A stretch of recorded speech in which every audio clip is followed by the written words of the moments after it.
I caught my husband hiding a mistress when my shampoo kept vanishing. I spiked the bottle, and that Saturday, after her shower, she faced the mirror to a shocking surprise. Can you even imagine waking up one morning and realizing the 15 years you'd spent building a marriage, every single moment, was a meticulously crafted lie? That the man you loved wasn't just cheating, but was laughing at you right under your own roof, using your damn expensive shampoo? I wouldn't have believed it either, but that's exactly where my story, a story of gut-wrenching betrayal, a quiet, simmering fury, and ultimately, a powerful, almost unbelievable comeuppance begins. What happens when your instincts scream something is terribly, terribly wrong, but you're just a dummy in your own home? My name is Christine, and for as long as I can remember, I've had this almost obsessive eye for detail. After 15 years with Dylan, my husband, I truly believed I could read him like an open book. I knew his moods, his habits, the tiny tells that gave away everything. I was the first one in our neighborhood to spot our neighbor's new litter of kittens, weeks before anyone else even suspected. So, trust me when I say, I definitely noticed when my expensive shampoo and conditioner started vanishing. And I mean, they were vanishing way too fast, at an alarming, almost impossible rate. Standing in the shower that Wednesday morning, the warm water cascading down my back, I felt a knot of unease tighten deep in my stomach. This wasn't just any shampoo. This was my indulgence. A luxurious, organic brand, the kind you read about in magazines, costing $58 a bottle. I bought it just 2 weeks ago, and it was already almost empty. Barely enough thick, fragrant liquid to coat my palm.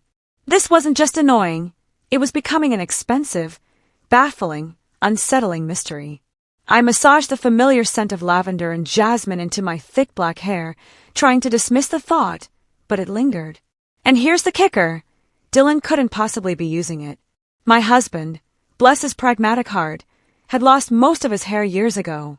Now, at 43, he kept what little remained closely shaved.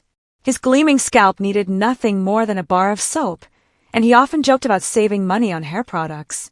So, who the hell was using my shampoo? The question started to gnaw at me. Dylan was in the kitchen when I walked in, already dressed in his charcoal suit for work, scrolling through his phone while sipping coffee from his favorite mug, the one I'd given him for our 10th anniversary. He barely looked up. I decided to approach it casually, just testing the waters. Dylan, I started, stirring a teaspoon of honey into my coffee. Have you noticed anything weird about the bathroom supplies lately? His fingers actually froze on his phone screen for a split second. My detailed-oriented brain immediately registered it. Weird how? He replied, his voice a little too flat. My shampoo is almost gone already, I said, fixing my gaze on him, watching his face carefully. I just bought it 2 weeks ago, and it should last at least a month. That slight tightening around his eyes, that subtle tension I'd learned to recognize over years of shared life, it was there. Aita, my mind whispered. Maybe you've been using more than you realize, he offered, still glued to his screen, not meeting my eyes. Or maybe there's a leak in the bottle. I took a slow sip of coffee, letting the silence stretch, thick with unspoken thoughts. Maybe, I finally said, letting the word hang in the air, a quiet challenge. He finally looked up then, his expression briefly unreadable, a flicker of something I couldn't quite decipher, before he shrugged, feigning indifference. I don't know what to tell you, Chris. Maybe check if the bottles are cracked. I nodded, watching as he quickly drained his coffee cup and stood up. Gotta go. Big client meeting today. He leaned in for a quick, perfunctory kiss, a habit, not an expression of affection. Don't wait up tonight. I might have to work late again. 3rd time this week, I observed mildly, my voice betraying none of the growing unease. End of quarter rush, he replied, already moving toward the door. Love you. Love you too, I said automatically, the words hollow, an echo of what they once meant. But he was already gone, the door closing behind him with a decisive, final click. I sat alone at the kitchen table, my coffee growing cold, staring at the empty chair across from me. We'd fallen into a routine over the years, comfortable, predictable, safe. Or so I thought. That evening, the house felt heavier than usual. Dylan texted around 6 p.m., working late again. So, another night alone. Around 9 p.m., I finished work and decided to run a relaxing bath. But as I reached for my fancy bath bomb, another little splurge I bought myself, a strange, cold feeling settled deep in my stomach. The package of 12 was almost empty. Only 3 left, and I'd only used 2 myself. First the shampoo, now this? Doubt, thick and suffocating, started to take root. I tried to dismiss it, to tell myself I was overthinking, but it felt like an invisible invasion. Something was terribly wrong. That night, I lay awake, staring at Dylan's empty side of the bed. The weight of uncertainty was suffocating. The next morning, I woke to the sound of the shower. Dylan was home, having arrived while I was still asleep. He looked normal. Too normal. He was polite, gave me a smile that didn't quite reach his eyes, and said he was home early to shower before an 8 a.m. meeting. He even suggested picking up steaks for dinner. A tiny flicker of hope sparked. Maybe I was overthinking. Maybe. But then, I walked into the bathroom after he left. My shampoo bottle. It wasn't just almost empty anymore. It was completely, utterly bone dry. My last vestiges of doubt didn't just vanish. They shattered, replaced by a cold, hard certainty that hit me like a physical blow. This wasn't a leak. This was deliberate. That evening, we almost felt like us again. Dylan even suggested grilling steaks, and I went all out, using our wedding china. For 2 hours, it was like the last 15 years hadn't been a slowly unraveling lie. But as Dylan loaded the dishwasher, his phone buzzed on the counter. He lunged for it, snatching it up before the screen could fully illuminate. It was frantic. Too frantic. Work? I asked, my voice betraying nothing. Yeah, he muttered, fingers flying over the screen. Just a quick question about tomorrow's presentation. Later, much later, I woke up. 2:17 a.m. Dylan was asleep beside me, his back turned. I slipped out of bed, and that's when I saw it. His suit jacket draped over the sofa, his phone peeking out of the inner pocket. I hesitated. I'd never snooped. We trusted each other, or at least we were supposed to. But the empty shampoo, the disappearing bath bombs, the late nights, the frantic phone grab. I had to know. I reached for it. The screen lit up. I tried my birthday, then our anniversary. Nothing. Growing frantic myself, I pressed my thumb against the fingerprint scanner, a method that had always worked before when I needed to use his phone for something innocuous. Access denied. My blood ran cold. He had removed my fingerprint. When? Why? The implication was a brutal punch to the gut. This wasn't just an empty bottle. This was deliberate secrecy. A wall built against me. My stomach dropped. I returned the phone exactly as I found it and retreated to the kitchen, my hand shaking. The next morning, the bed was empty. A text from Dylan. Head to office early. Dinner at 7. I'll pick up Italian. Normal, ordinary. But everything had changed. I needed proof. I went to the upscale beauty supply store and bought identical bottles of my shampoo and conditioner. As the sales associate chatted about luxury hair care, I nodded, my mind racing. Someone else was using my products. Someone Dylan was bringing into my home. Then 3 storefronts down, I bought a small, discreet security camera, disguised as a shelf ornament.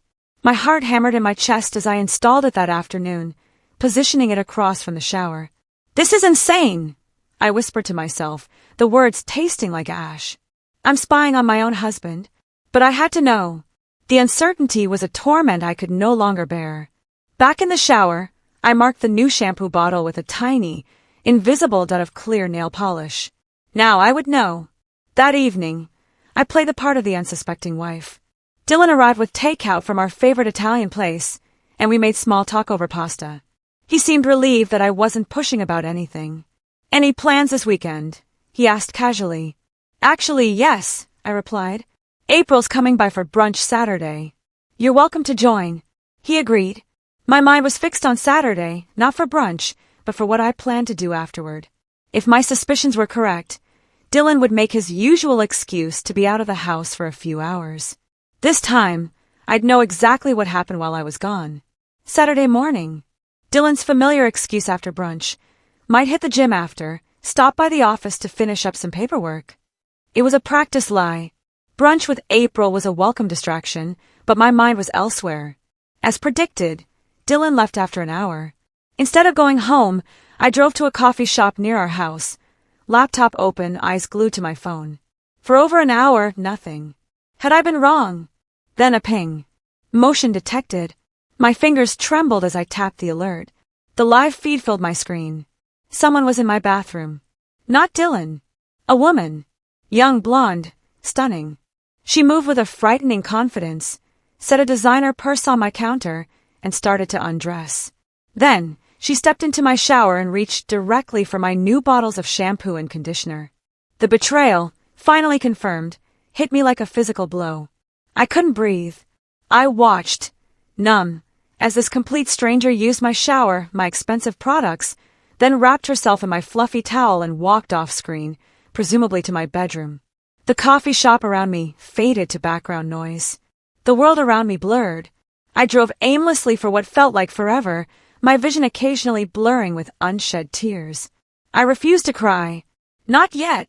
Crying meant acceptance. And I wasn't ready to accept that my 15-year marriage had been reduced to secret bathroom cameras and stolen shampoo, to a betrayal so intimate and grotesque. I ended up at the scenic overlook, where Dylan had proposed all those years ago, the irony a cruel twist of a knife. My phone buzzed. Heading home now. Want me to pick up anything for dinner? So casual, so normal. As if a stranger wasn't in our bed, using our shower.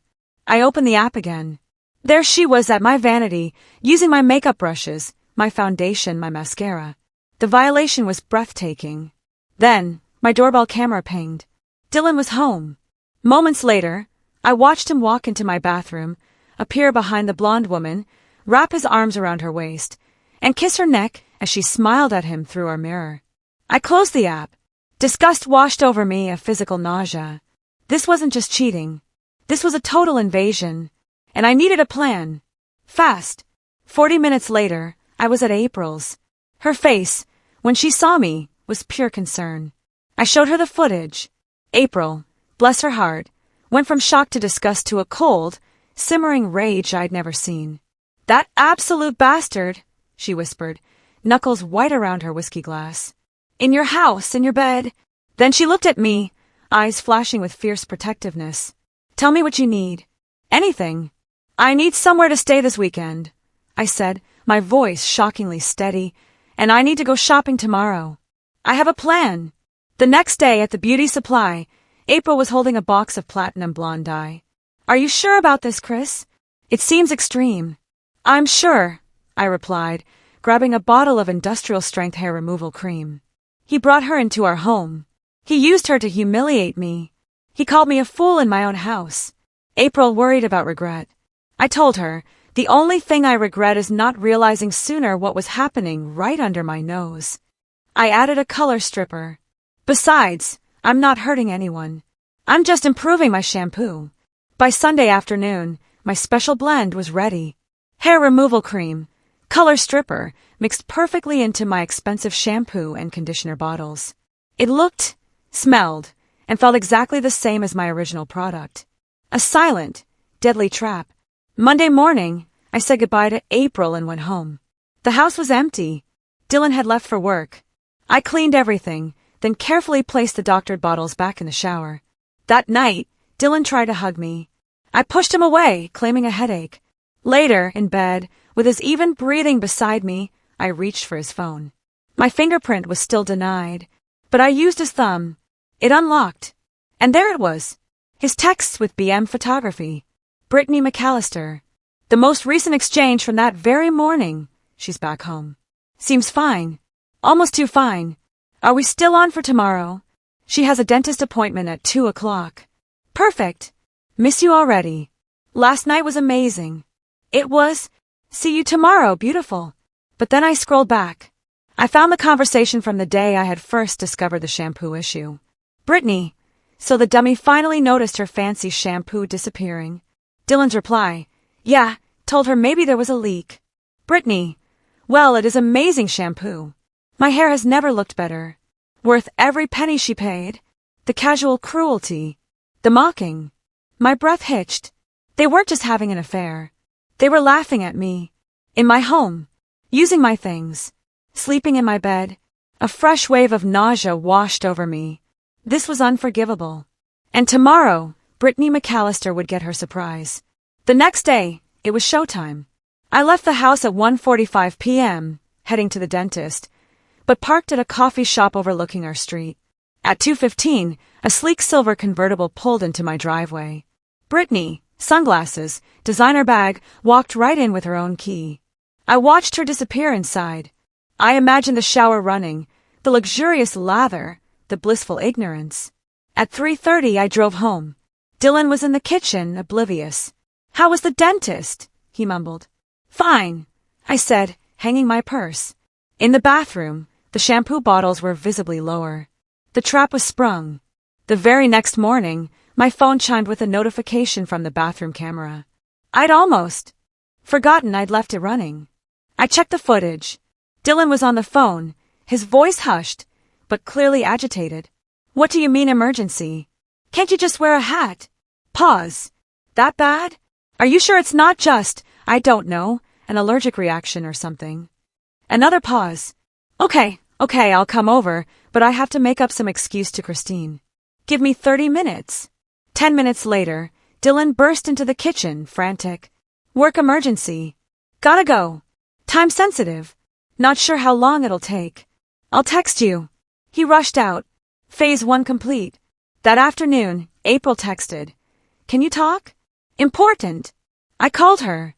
"You will never believe who I just saw at Meridian Medical Plaza," she practically shrieked.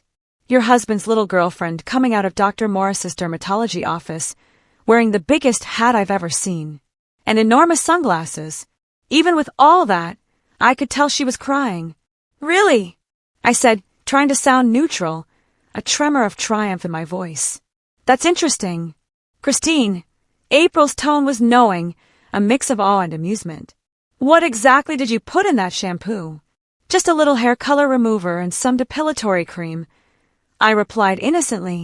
"Nothing dangerous." "Well, whatever it was, it clearly worked."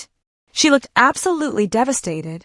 A few days later, Dylan was still distant, agitated, constantly checking his phone. He knew something was up with Brittany, but not why. Over coffee Saturday, I casually announced, April invited me to her lake house for the weekend. "Girls' getaway." I thought I'd go. "We haven't had sister time in ages." His response was too enthusiastic. "Great. You deserve a break. When are you leaving?" "After lunch," I replied, noting how quickly he reached for his phone, no doubt to text Brittany the good news. "I'll be back Sunday evening." I left at 1 p.m., not for a lake house, but straight to April's.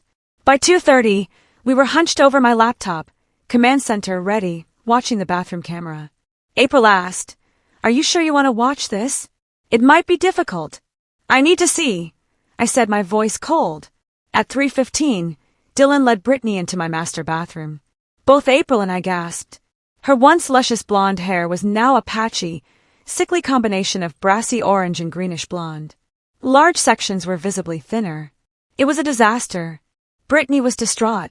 Her voice rose, shrill, as she pointed at her ruined hair. The dermatologist said chemical burn. "Do you know how much the treatments are costing me? My agency put me on hiatus. 3 shoots canceled. You know how much this is costing me." Dylan tried to calm her. "Baby, I'm so sorry. We'll figure this out. Maybe Christine found out somehow and tampered with." "Don't you dare blame this on me," she screamed, jerking away from his touch. "This is your fault. You should have checked it or something. You know how important my hair is for my career." "Your career?" Dylan retorted, his own anger rising. "What about my marriage? If Christine finds out about us, oh, please." Brittany scoffed, a harsh, dismissive laugh. "Like you care about your marriage. You've been telling me for months how unhappy you are, how Christine doesn't understand you, how we're going to be together once you figure out the finances of the divorce." Divorce. The word hit me like a slap. He had been planning to divorce me, coldly calculating, blaming me to his mistress.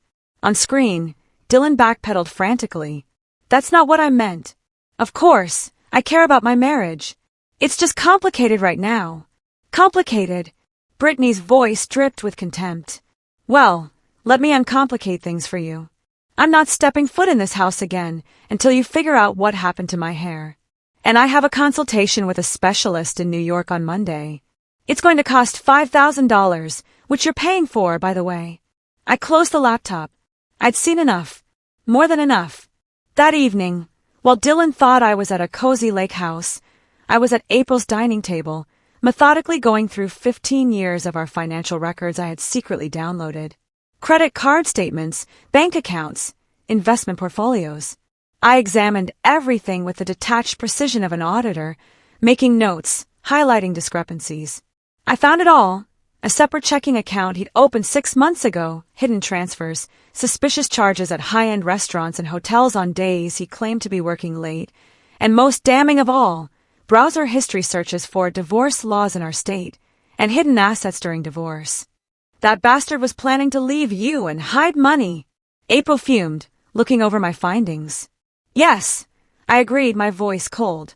But he made a crucial mistake. He underestimated me. He forgot I was the one who managed our finances. I know where every penny is. Every secret. The next evening, I rolled my overnight bag through the front door with deliberate, echoing noise. Dylan was in the living room watching football, an empty pizza box his companion. He looked up with a strained, casual smile. Hey, how was the lake house? There is no lake house, Dylan, I said calmly, setting my purse down. The sound was strangely loud in the quiet room. April doesn't have one. Never has. The color drained from his face. His eyes widened. What? Then where were you? I was at April's regular house, watching you and your girlfriend argue about her ruined hair through my bathroom security camera. His jaw literally dropped. He opened his mouth, closed it, then opened it again. No words emerged, only a choked gasp. Don't bother denying it. I continued in the same calm, unyielding voice, moving to sit in the armchair across from him, my posture upright and unyielding. I have hours of footage. Very educational viewing. I particularly enjoyed the part where Brittany mentioned you've been planning to divorce me. He tried to explain, to plead. Christine, I can explain. It wasn't supposed to happen like this. I never meant to hurt you. Can you? My composure finally cracked, just a sliver of the raw pain and fury crossing my face before I suppressed it. Can you explain why you brought another woman into our home for months? Why you gave her a key to our house? Why you let her use my things? Sleep in my bed? Shower in my bathroom? He had no answer, his shoulders slumping in utter defeat. Here's what's going to happen now, Dylan, I said, my voice hardening, all emotion carefully locked away. Tomorrow morning, I'm calling Robert Jenkins, my college friend, the divorce attorney. We'll have a very interesting conversation about marital assets and infidelity documentation. And then I'm filing for divorce. Wait, Christine, please.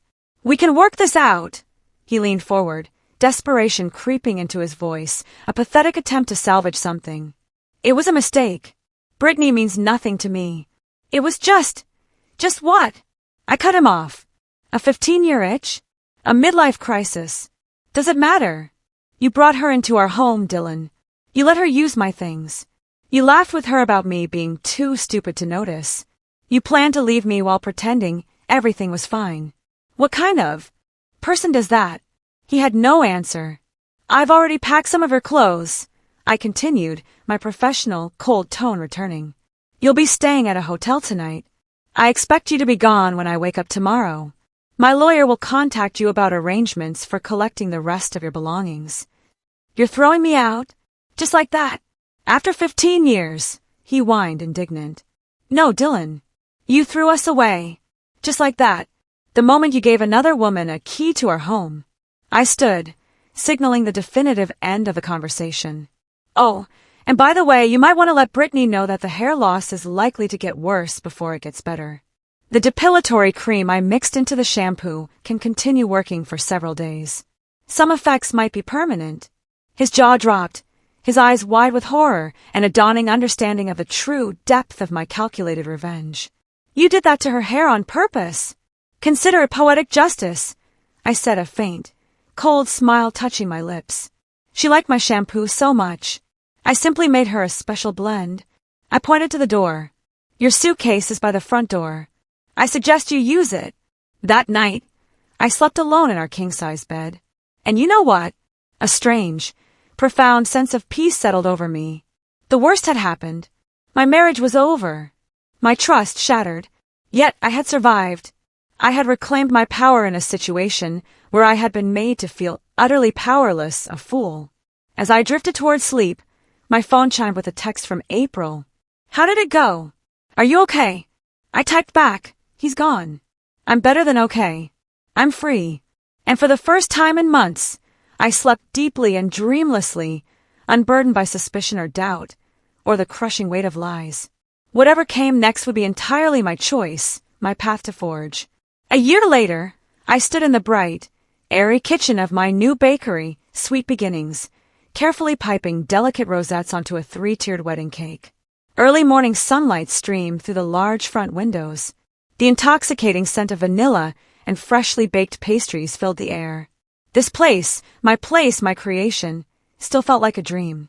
Then, the bell above the shop door chimed. And it wasn't April. It was Brittany McAllister. My hands froze mid-motion, the pastry bag suspended above the cake. She looked different. Her once luxurious blonde hair was a severe, chin-length bob, clearly a strategic cut to deal with the uneven regrowth and damage. She seemed thinner, and there was a vulnerability in her eyes that hadn't been there before. "Hello, Christine," she said, her voice quieter, softer than I remembered. "Your assistant let me in. I hope that's okay." I set down the pastry bag, wiped my hands, and turned to my assistant. "Megan, would you mind watching the front for a few minutes?" Megan, bless her, took the hint and retreated. "What are you doing here?" I asked once we were alone, my tone direct, neither hostile nor welcoming. Brittany shifted uncomfortably. "I wanted to see you in person." "To apologize?" I asked flatly, a ghost of the old pain still lingering. "Apologize for what, exactly?" "It's been a year, I know," she whispered. "It took me a long time to fully understand what I'd done. I destroyed a marriage. I disrespected your home, your privacy. You. I was selfish and cruel." She told me about therapy, about losing her hair, forcing her to confront herself. It wasn't pretty, but I found something there. I felt a flicker of empathy. "What happened with your career?" "It's over," she said simply. "I lost all my contracts after the hair incident. Even when it started growing back, it wasn't the same. I wasn't the same." She paused. "I'm working in fashion photography now, behind the camera. It's actually more fulfilling than modeling ever was." "And Dylan?" I asked, the name still leaving a faint, unpleasant taste. She let out a short, humorless laugh. "No. That ended about 2 weeks after you kicked him out. He was weaker than I thought, always looking for someone to validate him. I saw him a month ago with some redhead, giving her that same intense, only woman in the world look he used to give me. Some people never change." I felt a strange sense of closure. "Why now?" I asked. "Why come apologize after all this time?" "Part of my therapy," she admitted, making amends. "But also," she glanced around my vibrant, thriving bakery kitchen, "I heard about your success, how you've built this amazing business. I wanted to see it, to see that something good came out of all that pain." An unexpected warmth spread through my chest. My bakery was something good. This betrayal, the absolute end of my world, had actually been the beginning of a better one, a catalyst for my own rebirth. "Would you like some coffee?" I heard myself ask. And I meant it. 20 minutes later, April pushed open the door. She saw us, talking, sharing coffee. Her jaw almost hit the floor. "What in the world?" she muttered. I smiled, a warm, genuine smile. "April, perfect timing. You remember Brittany, I'm sure." April's expression was priceless. "Vividly," she said, a smirk playing on her lips. "Though I remember her with more hair." Brittany winced. I deserve that. After Brittany left, April turned to me, buzzing with questions. "Okay, what just happened? Are you inviting her to Thanksgiving?" I laughed, a light, genuine sound, full of an unburdened joy. Nothing that dramatic. She came to apologize, and I decided to hear her out. I shrugged. It was healing, for both of us, I think. April shook her head. "You're a better person than I am." I would have poured that coffee over her head. "A year ago I might have," I admitted, the memory of my past rage still vivid. But I've realized something. April. Holding on to anger is like drinking poison and expecting the other person to die. I'm happy now. Genuinely happy. Why would I want to carry all that bitterness? April looked at me, a soft, warm smile. You really are happy, aren't you? It shows. You're glowing in a way you never did when you were with Dylan. I am, I confirmed, glancing around my bakery with a deep sense of pride and accomplishment. Which brings me to what I wanted to ask you. I told her about donating a spectacular, three-dimensional storybook cake for her school's fundraiser, my way of giving back some of the support she'd shown me. Then, I shared the big news. I'm meeting with the bank tomorrow. The loan for the downtown location? It should be approved next week. And then, I spread my hands in excited anticipation. Sweet Beginnings is going to take over the world. Later that evening, I drove home to my charming cottage. It wasn't large or luxurious, but it was entirely mine. Decorated in colors I loved, reflecting my personality. It breathed Christine.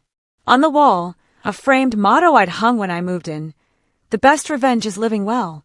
I smiled as I turned out the light. If that was true, my revenge was complete, ongoing, and sweeter than any cake I could bake. More satisfying than any triumph. It was priceless. My phone chimed with a text from April. Just heard from my friend at the courthouse. Guess who filed for bankruptcy today?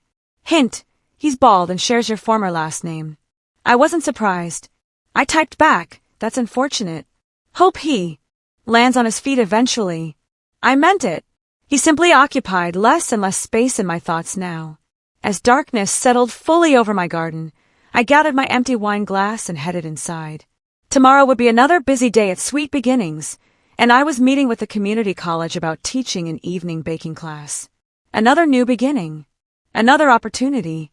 I moved through my evening routine with practiced ease. As I climbed into bed, I knew, with peaceful certainty, that the life I was building day by day was exactly the one I was meant to live. Not despite the betrayal that had once shattered my world, but precisely because of how I had chosen to rise from those broken pieces, creating something new and wholly my own. And as for the expensive shampoo that had started it all, I'd switched brands entirely. My new favorite cost a quarter of the price and worked just as well. Some luxuries, I had discovered, weren't worth their cost. But others, like independence, self-respect, and the courage to begin again, those were truly priceless. So, after hearing everything, I have to ask you, what would you have done in my shoes? Faced with such a profound betrayal, how would you have navigated it? Have you ever found a way to not just survive, but to truly thrive afterward? Tell me your thoughts, your own stories of overcoming adversity, in the comments below. I genuinely want to hear what you think, what you would have done.